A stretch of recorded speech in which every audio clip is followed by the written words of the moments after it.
À retenir des actualités de ces jours, mesdames et messieurs, bonjour et bienvenue. Les activités commerciales dans le Nyiragongo ont tourné à la ralentie ce jeudi 10 avril 2025 suite à une réunion de l'autorité urbaine sous l'AFC 123 avec le cadre de base de cette entité. Suivez ce reportage pour le détail.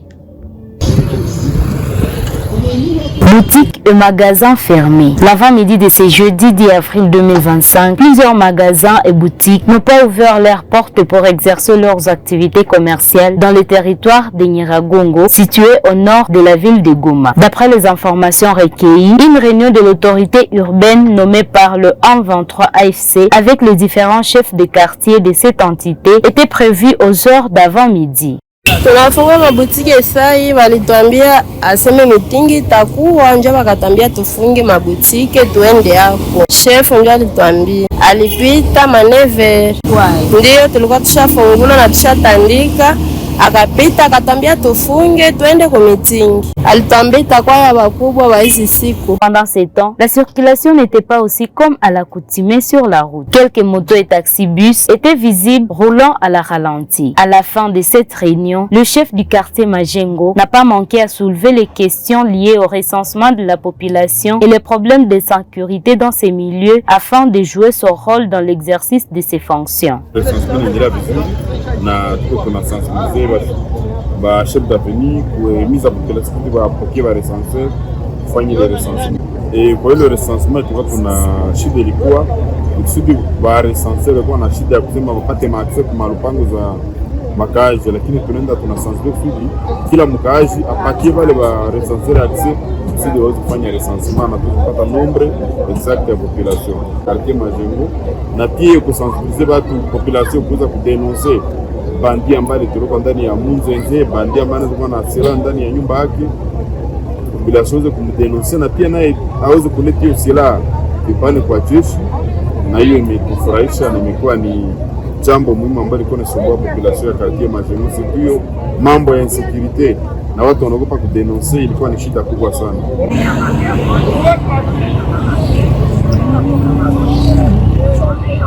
Toujours en ville de Goma, dans la province du Nord Kivu, les taximens motos sont appelés à s'identifier à la mairie de Goma de ce lundi 4 avril 2025. Les concernés directs rencontrés par nos reporters ce jeudi 10 avril 2025 ont donné leurs attentes après cette opération d'identification. Ils sont tour à tour devant votre caméra. Suivez.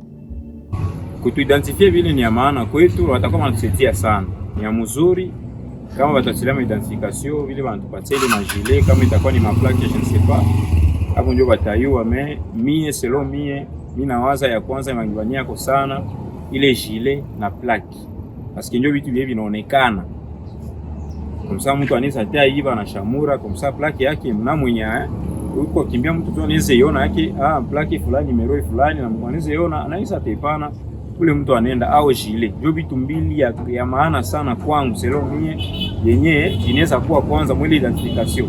Sécurité tu ndio yetu ya maana, parce que masiku na shia hatuna ndio bahati. Demapa mimi kufu ili itatusaidia kutosha ma infiltrer surtout. Unakutana motari anafaa kosa, juu ya kukosa ile identification soit ile numero, wanaweza uzaba motari wote kwa mfano ya wizi. Unakutana mmoja anasema unakutana motari anafaa sangizi, anaona sangizi usiku apita sote anamshamua sasa kama unakutana inakuwa jina na reputation ya watu wote kwa motari wote ni bamozi. Njoo na mimi nizikuwa pour ça dépend kwa hiyo itakuwa kwanza sécurité kwanza kushia, na tunakuwa na wengine banaita market sie peke tutakuwa sécuriser juu ukafaa kosa tafuatilia numero kuisha hapo juu hali yetu tunaishi ndani na haiko sangizi ya zamani makuta haiko sana. Ndio tunaomba wake wakuu wa viongozi wajikazi watie prenyiko ya mzuri sana ili tusie pote tujisikie huru kuuza ile kitambulisho na identification. Ndio mutakuwa wizi bafanye tu identification, mais après identification bataona tena bataugmenter nani. Parlant de l'angle et développement économique, le ministre des Finances de la République démocratique du Congo qualifie l'acte d'ouverture de la banque ADECO en ville de Goma et Bukavu par les autorités AFC 123 comme de l'arnaque. Il est dans ses propos. Suivez. Et je crois que c'est une arnaque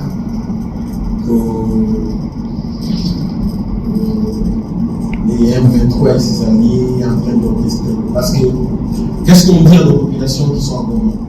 On leur dit pour l'instant, vous venez déposer, mais il n'y a pas les opérations de retrait. Donc c'est le vide, on les retire, voilà, vous allez demander à qui, il y a quelqu'un qui est là. Donc nous encourageons nos populations à ne pas tomber à ces jets-là, nous les encourageons à utiliser les nouvelles technologies de l'information, mobile money. Le gouvernement continue à payer les salaires de ceux qui sont dans la partie Est. Chaque mois, nous payons les salaires. Nous les encourageons à utiliser les mobile money pour avoir droit à leur rémunération. Et les dispositifs ont été écrits. Nous, à partir de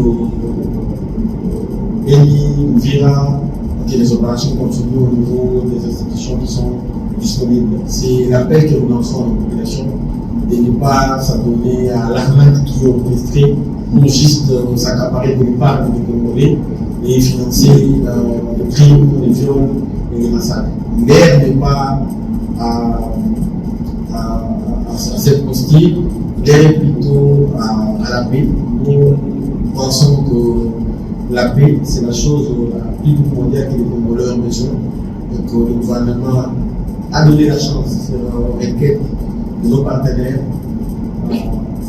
de préparer qui vont permettre à ce que notre pays puisse retrouver la paix et que les Congolais circulent sur leur territoire librement. Pour l'instant, nous décourageons à traiter oreille ce qui est orchestré et que nous réaffirmons que le gouvernement a pris des mesures pour alerter nos partenaires sur les risques qu'il y a sur la circulation monétaire dans cette zone-là.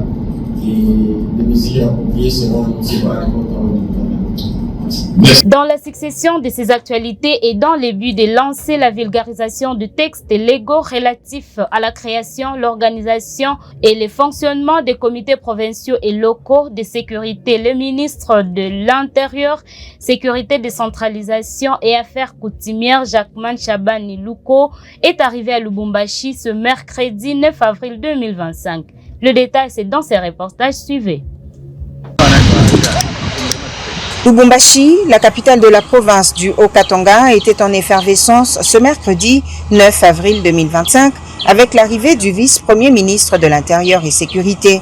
Jacquemain Chabani Louko a été accueilli à l'aéroport international de la Loano par le gouverneur Jacques Kabula Katwe, le président de l'Assemblée provinciale Michel Kabwe-Mwamba, le vice-gouverneur Martin Kazembe-Choula, le maire intérimaire de Lubumbashi Patrick Kafwimbi, les députés et ministres provinciaux du Haut-Katanga, les chefs coutumiers, ainsi que des militantes et militants des partis membres de l'Union sacrée. Le cortège du patron de la territoriale RD congolaise s'ébranlera par la suite pour le centre-ville de Lubumbashi, précisément devant l'esplanade du bâtiment du 30 juin. Devant la population louchoise, Jacquemain Chabani Louko, venu dans le Haut-Katanga pour clôturer l'atelier sur la gouvernance sécuritaire lancé à Lubumbashi il y a une semaine, a transmis le message d'unité et de paix du président de la République, Félix Antoine Tshisekedi Tshilombo. Il a invité les Haut-Katangais à préserver l'intégrité du pays acquise par les pères de l'indépendance nationale et à se mobiliser derrière le président de la République face à la guerre d'agression rwandaise. Conformément à l'appel à la mobilisation lancé par le président de la République, Félix Antoine Tshisekedi, que le gouvernement provincial, dirigé par le gouverneur Kiabula, Wandani, a soutenu, est en train de vulgariser. Je vous appelle à rester mobilisés. Mobiliser tout azimut pour dire non à cette supercherie. Quant au banditisme urbain, des solutions sont mises en place afin d'appuyer en stratégie la politique sécuritaire déjà opérationnelle du gouverneur Jacques Kabula Katwe. Un projet national lié à la lutte contre le banditisme urbain. Nous avons une délégation accompagné na commandant général adjoint de la police nationale congolaise, Anapoua Koumoussadi, commandant provincial ya police ya Okatanga anamuletea stratégie, procédure, n'a pas moyen ya opération ndogo. Une minute de silence en mémoire des victimes de la guerre d'agression rwandaise dans l'est du pays et de dernières inondations de Kinshasa a été observée.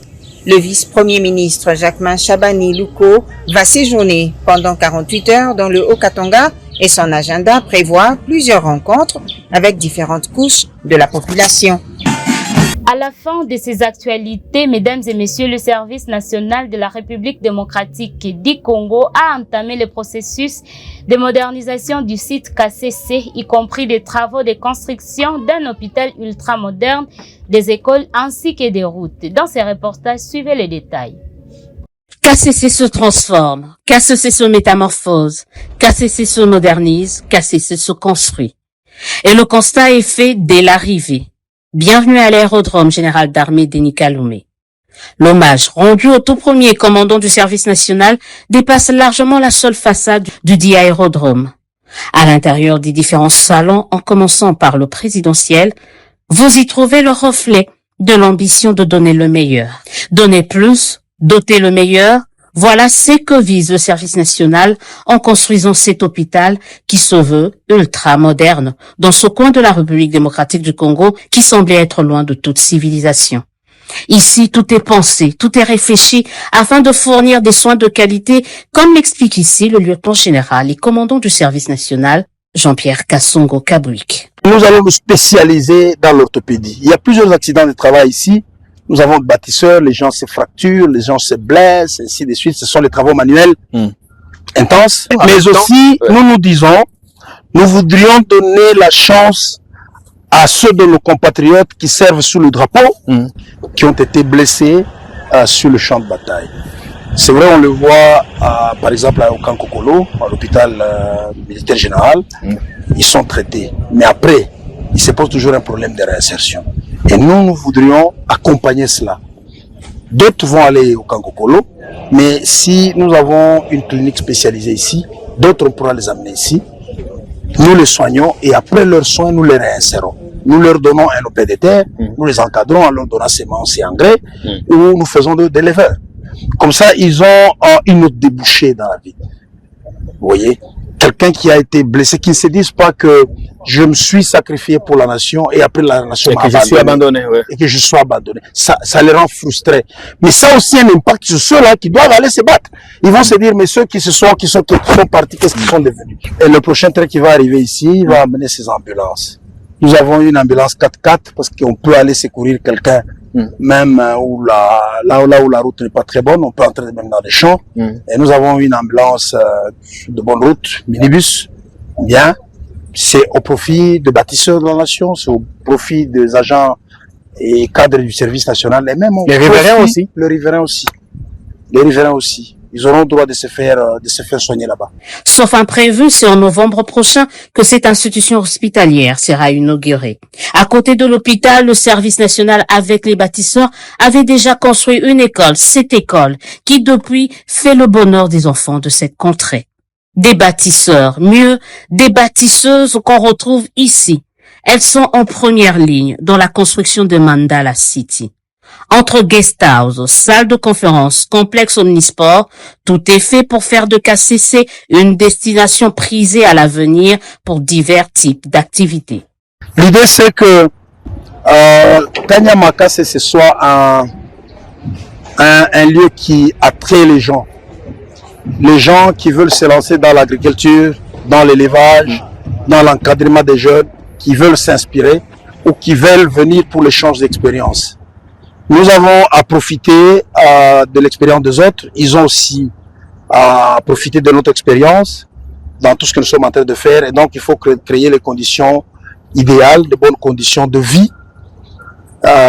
C'est aussi une possibilité pour nous d'inviter les gouvernements, par exemple, à venir tenir une réunion du Conseil des ministres ici, où la question de l'agriculture va être inscrite à l'ordre du jour.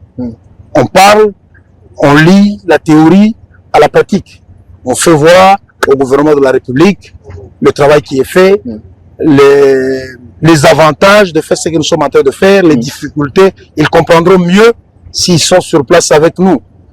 On peut envisager de faire une conférence agricole où les partenaires étatiques et privés vont se retrouver autour d'une table. On définit une bonne politique en matière d'agriculture, d'élevage, de développement rural, d'encadrement de la jeunesse et autre chose. En réactivant le service national, le président de la République, Félix-Antoine Tshisekedi Tshilombo, ne pensait pas qu'il venait là de réactiver, voire de réveiller la capacité de l'homme congolais de se transformer et de transformer son environnement. Clôturons notre édition de ce jour par cette actualité. Mesdames et messieurs, merci pour votre attention. Portez-vous bien.